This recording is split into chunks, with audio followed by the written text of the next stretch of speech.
All Academy. Always with you. ನಮಸ್ಕಾರ ಆತ್ಮೀಯ ವಿದ್ಯಾರ್ಥಿಗಳೇ, ಆಲ್ ಅಕಾಡೆಮಿ ಚಾನಲ್ಗೆ ತಮ್ಮೆಲ್ಲರಿಗೂ ಆತ್ಮೀಯವಾದಂತಹ ಸ್ವಾಗತ.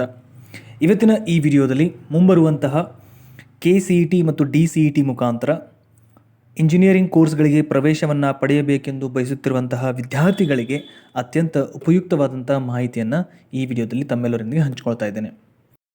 ಸೊ ವಿದ್ಯಾರ್ಥಿಗಳೇ, PUC ಆದ ನಂತರ ಮತ್ತು ಡಿಪ್ಲೊಮಾ ಆದ ನಂತರ ಇಂಜಿನಿಯರಿಂಗ್ ಕೋರ್ಸ್ಗಳಿಗಾಗಿ ವಿದ್ಯಾರ್ಥಿಗಳು 4 ರೀತಿಯಾದಂತಹ ಕಾಲೇಜುಗಳಲ್ಲಿ ಪ್ರವೇಶವನ್ನು ಪಡಿಬೋದು.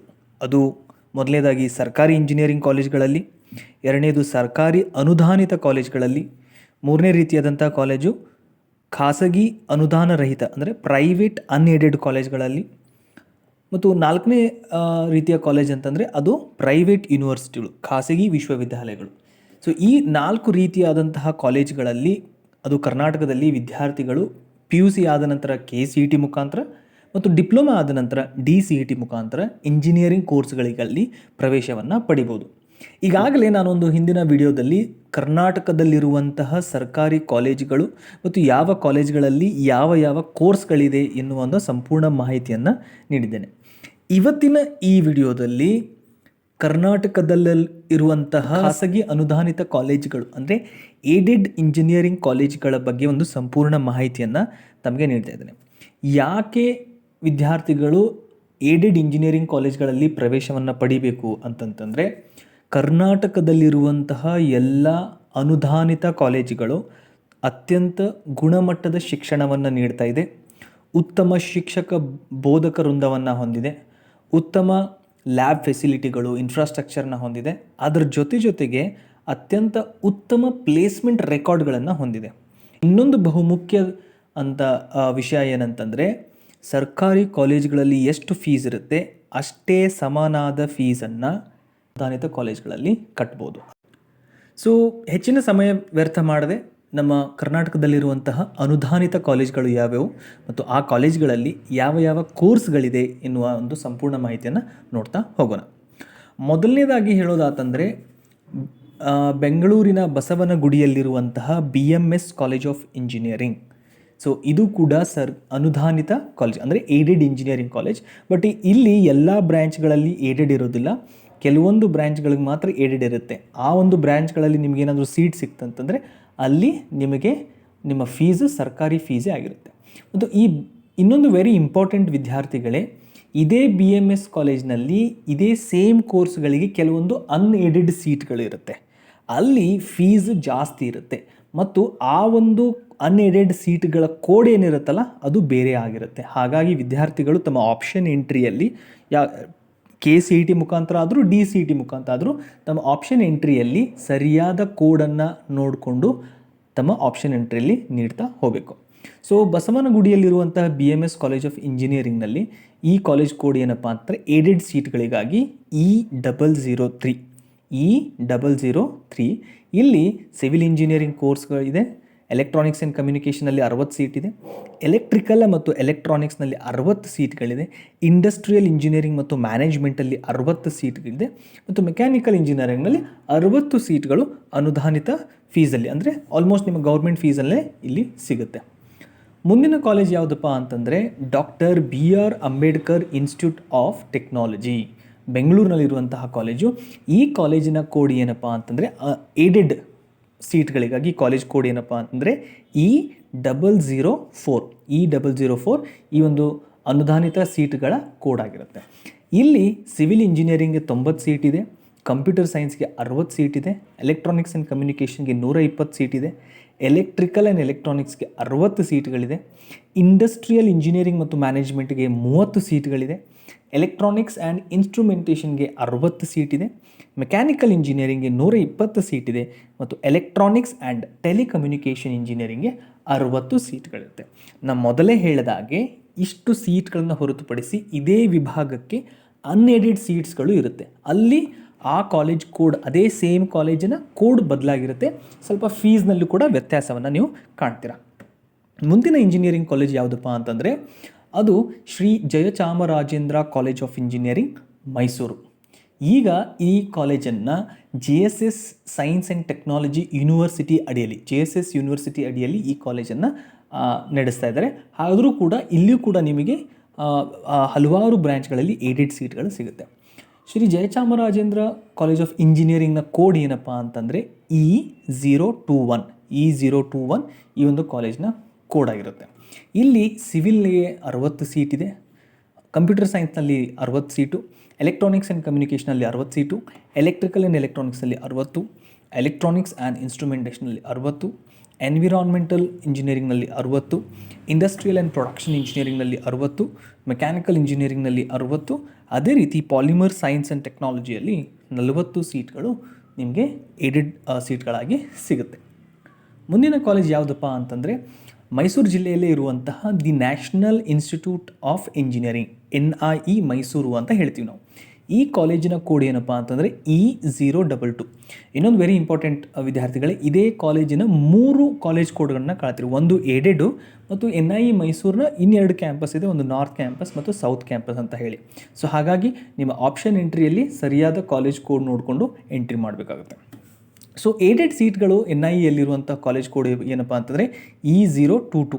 ಇಲ್ಲಿ ಸಿವಿಲ್ ಇಂಜಿನಿಯರಿಂಗ್ಗೆ 120 ಸೀಟು, ಎಲೆಕ್ಟ್ರಾನಿಕ್ಸ್ ಆ್ಯಂಡ್ ಕಮ್ಯುನಿಕೇಷನ್ಗೆ 60 ಸೀಟು, ಮೆಕ್ಯಾನಿಕಲ್ಗೆ 60 ಸೀಟ್ಗಳನ್ನು ಹೊಂದಿದೆ.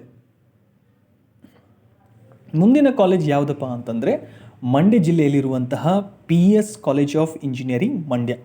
ಈ ಕಾಲೇಜಿನ ಕೋಡ್ ಏನಪ್ಪ ಅಂತಂದರೆ E023. ಇಲ್ಲಿ ಆಟೋಮೊಬೈಲ್ ಇಂಜಿನಿಯರಿಂಗ್ಗೆ 30 ಸೀಟ್ಗಳು, ಸಿವಿಲ್ ಇಂಜಿನಿಯರಿಂಗ್ಗೆ 90 ಸೀಟು, ಎಲೆಕ್ಟ್ರಾನಿಕ್ಸ್ ಮತ್ತು ಕಮ್ಯುನಿಕೇಷನ್ಗೆ 60 ಸೀಟು, ಎಲೆಕ್ಟ್ರಿಕಲ್ ಆ್ಯಂಡ್ ಎಲೆಕ್ಟ್ರಾನಿಕ್ಸ್ಗೆ 40 ಸೀಟ್ಗಳು, ಇಂಡಸ್ಟ್ರಿಯಲ್ ಪ್ರೊಡಕ್ಷನ್ ಇಂಜಿನಿಯರಿಂಗ್ಗೆ 40 ಸೀಟ್ಗಳು ಮತ್ತು ಮೆಕ್ಯಾನಿಕಲ್ ಇಂಜಿನಿಯರಿಂಗ್ಗೆ 120 ಸೀಟ್ಗಳನ್ನು ಹೊಂದಿದೆ. ಇದು ಏಡೆಡ್ ಲಿಸ್ಟಲ್ಲಿ. ಅದೇ ರೀತಿ ಇನ್ನೊಂದು ಹಾಸನ ಜಿಲ್ಲೆಯಲ್ಲಿರುವಂತಹ ಮಲ್ನಾಡ್ ಕಾಲೇಜ್ ಆಫ್ ಇಂಜಿನಿಯರಿಂಗ್, ಇದನ್ನು ಮಲೆನಾಡು ಕಾಲೇಜ್ ಆಫ್ ಇಂಜಿನಿಯರಿಂಗು ಅಂತಾರೆ, ಕೆಲವೊಬ್ಬರು ಮಲ್ನಾಡ್ ಕಾಲೇಜ್ ಆಫ್ ಇಂಜಿನಿಯರಿಂಗ್ ಅಂತಲೂ ಹೇಳ್ತಾರೆ.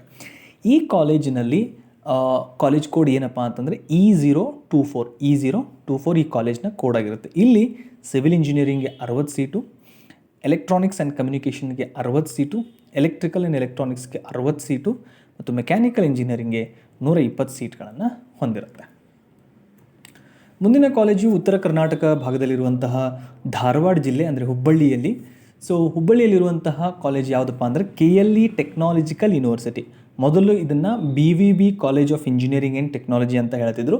ಈಗ ತಮ್ಮದೇ ಆದ ಯೂನಿವರ್ಸಿಟಿ ಫ್ರೇಮ್ ಆದ ನಂತರ ಇದನ್ನು ರೀನೇಮ್ ಮಾಡಿ KLE ಟೆಕ್ನಾಲಜಿಕಲ್ ಯೂನಿವರ್ಸಿಟಿ ಅಂತ ಮಾಡ್ಕೊಂಡಿದ್ದಾರೆ. ಆದರೂ ಕೂಡ ಇಲ್ಲಿ 4 ಕೋರ್ಸ್ಗಳಿಗೆ ಏಡೆಡ್ ಅನುದಾನಿತ ಸೀಟ್ಗಳು ಲಭ್ಯವಿದೆ. ಈ ಕಾಲೇಜಿನ ಕೋಡ್ ನೋಡಬೇಕು, ಯಾಕಂದರೆ ಈಗ KLE ಟೆಕ್ನಾಲಜಿ ಯೂನಿವರ್ಸಿಟಿಯ ಒಂದು ಕ್ಯಾಂಪಸ್ಸು ಬೆಳಗಾಂನಲ್ಲಿ ಕೂಡ ಇದೆ, ಆ ಕಾಲೇಜ್ ಕೋಡ್ ಬೇರೆ ಇರುತ್ತೆ. ಹುಬ್ಬಳ್ಳಿಯಲ್ಲಿಯೇ BUB ಕ್ಯಾಂಪಸ್ನಲ್ಲಿ KLEಯ ಕ್ಯಾಂಪಸ್ನಲ್ಲಿಯೇ ಅನುದಾನಿತ ರಹಿತ ಕಾಲೇಜ್ ಕೋಡ್ ಬೇರೆ ಆಗಿರುತ್ತೆ. ಬಟ್ ನಾನೀಗ ಹೇಳ್ತಾ ಇರೋದು ಏಡೆಡ್ ಕಾಲೇಜ್, ವೇರ್ ಸರ್ಕಾರಿ ಫೀಸ್ ಅಂದರೆ ಗೌರ್ಮೆಂಟ್ ಫೀಸ್ ಇರುತ್ತಿಲ್ಲ, ಅತ್ಯಂತ ಕಡಿಮೆ ಫೀಸ್ ಹೊಂದಿರುವಂಥ ಸೀಟ್ಗಳು. ಈ ಕಾಲೇಜ್ ಕೋಡ್ ಏನಪ್ಪ ಅಂತಂದರೆ E030.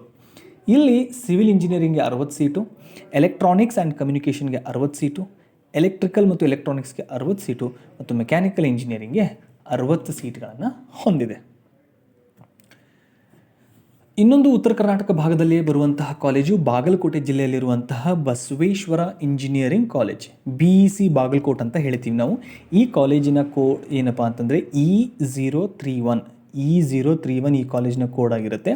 ಇಲ್ಲಿ ಸಿವಿಲ್ ಇಂಜಿನಿಯರಿಂಗ್ಗೆ 90 ಸೀಟು, ಕಂಪ್ಯೂಟರ್ ಸೈನ್ಸ್ಗೆ 60, ಎಲೆಕ್ಟ್ರಾನಿಕ್ಸ್ ಮತ್ತು ಕಮ್ಯುನಿಕೇಷನ್ಗೆ 60, ಎಲೆಕ್ಟ್ರಿಕಲ್ ಆ್ಯಂಡ್ ಎಲೆಕ್ಟ್ರಾನಿಕ್ಸ್ಗೆ 60, ಇಂಡಸ್ಟ್ರಿಯಲ್ ಆ್ಯಂಡ್ ಪ್ರೊಡಕ್ಷನ್ ಇಂಜಿನಿಯರಿಂಗ್ಗೆ 30, ಅದೇ ರೀತಿ ಮೆಕ್ಯಾನಿಕಲ್ ಇಂಜಿನಿಯರಿಂಗ್ಗೆ 120 ಸೀಟ್ಗಳು ಏಡೆಡ್ ಕ್ಯಾಟಗರಿಯಲ್ಲಿ ಬರುತ್ತೆ. ಮುಂದಿನ ಕಾಲೇಜು ಕಲ್ಯಾಣ ಕರ್ನಾಟಕ ಭಾಗದಲ್ಲಿರುವಂತಹ ಕಲಬುರಗಿ ಜಿಲ್ಲೆಯಲ್ಲಿರುವಂತಹ ಕಾಲೇಜು, ಅದು PDA ಕಾಲೇಜ್ ಆಫ್ ಇಂಜಿನಿಯರಿಂಗ್, ಪೂಜ್ಯ ದೊಡ್ಡಪ್ಪ ಅಪ್ಪ college of engineering PDA Gulbarga ಅಂತ ಹೇಳ್ತೀವಿ ನಾವು. ಈ ಕಾಲೇಜಿನ ಕೋಡ್ ಏನಪ್ಪ ಅಂತಂದರೆ E041 ಈ ಕಾಲೇಜಿನ ಕೋಡ್ ಆಗಿರುತ್ತೆ. ಇಲ್ಲಿ ಸಿವಿಲ್ ಇಂಜಿನಿಯರಿಂಗ್ಗೆ 90 ಸೀಟು, ಎಲೆಕ್ಟ್ರಾನಿಕ್ಸ್ ಆ್ಯಂಡ್ ಕಮ್ಯುನಿಕೇಷನ್ಗೆ 60, ಎಲೆಕ್ಟ್ರಿಕಲ್ ಆ್ಯಂಡ್ ಎಲೆಕ್ಟ್ರಾನಿಕ್ಸ್ಗೆ 40, ಇಂಡಸ್ಟ್ರಿಯಲ್ ಪ್ರೊಡಕ್ಷನ್ ಇಂಜಿನಿಯರಿಂಗ್ಗೆ 40 ಮತ್ತು ಮೆಕ್ಯಾನಿಕಲ್ ಇಂಜಿನಿಯರಿಂಗ್ನಲ್ಲಿ 90 ಸೀಟ್ಗಳು ಏಡೆಡ್ ಕ್ಯಾಟಗರಿಯಲ್ಲಿ ಬರುತ್ತೆ. ಸೊ ಇಷ್ಟು ಕರ್ನಾಟಕದಲ್ಲಿರುವಂತಹ ಸರ್ಕಾರಿ ಅನುದಾನಿತ ಕಾಲೇಜುಗಳು ಅಂದರೆ ಪ್ರೈವೇಟ್ ಏಡೆಡ್ ಕಾಲೇಜುಗಳು. ಈ ಕಾಲೇಜ್ಗಳಲ್ಲಿ ಫೀಸು ಕಡಿಮೆ ಇರುತ್ತೆ.